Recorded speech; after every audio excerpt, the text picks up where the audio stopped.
অনেক বড় জাতের টমেটো, বিশাল বড়। দেন কি সুন্দর টমেটোটা, আসলে অনেক বড় সাইজ, বোঝা যাচ্ছে না, তারপরেও দেখেন। আসসালামু আলাইকুম, সবাই ভালো আছেন? দেখেন টমেটোর দাম সহ আমি দেখাই, প্রাইসটা দেখাই। 220, আনবিলিভেবল। এত অনেক বড়, বিশাল বড়, দেখতে মনে হয় অনেক ছোট দেখা যাচ্ছে। তো লাগানোর জন্য আনছি, বীজ বপন করব। বীজগুলি মাটিতে দিয়েই ফুটাবো আর কি। এই জন্য একটু বড় সাইজেরটা নিয়ে আসছি, ডাইরেক্ট দিয়ে দিব।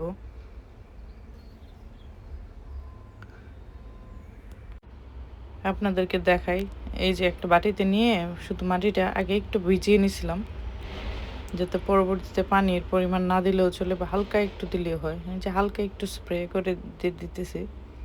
আসলে আমাদের বাগানীদের, ইউকের বাগানীদের পরিশ্রমের সীমানা নাই, শেষ নাই পরিশ্রমের। এই যে ছোট ছোট করে 4-5 দিন লাগছে ঘরের ভিতরেই।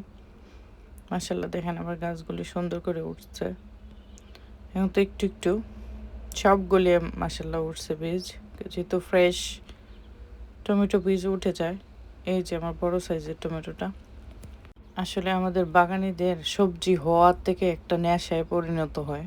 এই নেশাটা যার ভিতরে না ঢুকে সে বোঝে না যে বাগান করা যে কতটুকু কষ্ট। আর ভালো লাগা তো অবশ্যই কাজ করে। দেখেন কি সুন্দর মাশাল্লাহ টমেটোগুলি। আমি রিপোর্টিংও করে নিব। এই টমেটোগুলি বের বের হওয়ার 1 সপ্তাহের মধ্যেই লম্বা হয়ে গেছে সুন্দর করে, কারণ টমেটো গাছ বড় হইতে টাইম লাগে না। তো 1 সপ্তাহ পরে আমি রিপোর্টিং করে নিব। এখানে একটা আইডিয়া শেয়ার করি, যে জিনিসটা টমেটো গাছের জন্য প্রয়োজন।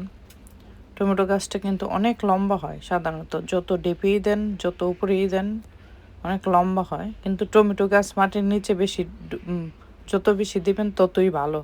আমি একটু বেশি করেই ডিপ করে দিব, যে রুটের ভিতরে অনেকটাই দিব, এটা পচবে না। এটা আরও রুটটা মজবুত হবে, স্ট্রং হবে। এই যে দেখেন আমি অনেকটাই কিন্তু মাটির নিচে দিয়ে দিলাম, লম্বা গ্লাস জাতীয় 1 টাইম গ্লাস যেগুলি। নিচে আপনারা বোঝানির জন্য আরেকটা দিকে মাপ দিয়ে দেখাই সাইজ।